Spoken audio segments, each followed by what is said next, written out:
So it is Saturday, March 27th. It just have been at my mom's most of the afternoon with a couple of my sisters, and it is now like 10 o'clock. I just was getting ready for bed and wanted to come check on Hermione, actually, because she is very pregnant, and the last sheep had her babies. So this is Juniper. I just moved her over into this pen with some fresh straw. I almost didn't see this baby because it's so dark, and I was like, my eyes hadn't adjusted yet. She was cleaning this one off, so this one must be older. So a little different to have little Oxford babies in the barn. Last year she had twin ewes as well, so that's kind of fun. She's a good mommy. So I'm going to just dip their belly buttons, give them a shot of OC, make sure they eat, and then get to bed myself. Tomorrow is my dad's 70th birthday. He's getting old. So I was hoping to get to bed early today, but that's just how animals do things. I'm expecting if Hermione has babies soon, it's going to be like right before the party tomorrow or something. And we also have 2 goats that we did not think got bred. They got bred way at the end of when we had the buck-in with them. So they could have kids, in the next week or so. So 2 more goats. Sheep are done. 1 very pregnant pig we're waiting on.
There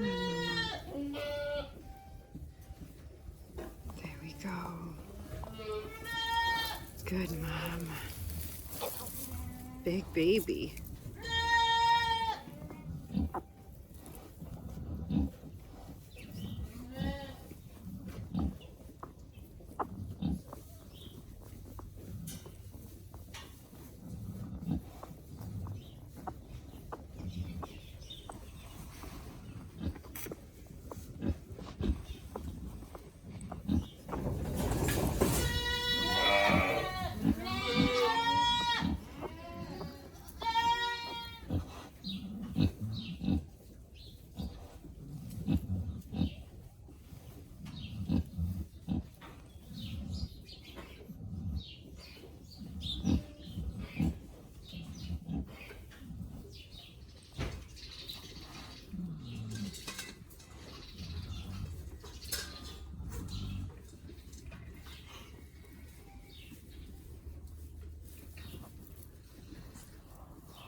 Okay, so this was the afterbirth. They usually have 1 for each horn, so that would, I imagine, mean she's done on 1 side. So she's had 4, including the little runt. So we'll see if she's all the way done or if she's got another side left to deliver.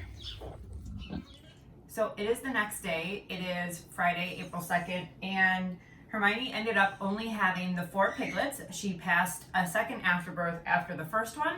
So she just had the 4. They were all boys. I originally thought the first one was a girl.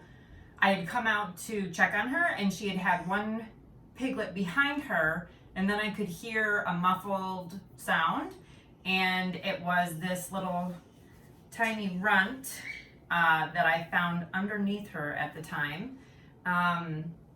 He is not quite half the size of his siblings, and definitely a runt, but at least he was alive still when I found him. So last night it got down to about 22 degrees Fahrenheit, and that wasn't essentially the first reason I chose to bring him in, but he kept tending to roll under his mom every time she, would adjust her position or anything. He would just fall beneath her, and she had made a little nest to have the piglets in, so she was kind of down in the straw, and he just kept getting underneath and getting squished. So I didn't think he would survive, even if I'd left him out for a couple hours with her. So last night I was bringing him out to nurse off his mom to get some colostrum, and that worked okay. He wasn't super strong last night. We kept kind of trying to warm him up, but today that's not working. That hasn't worked since late last night.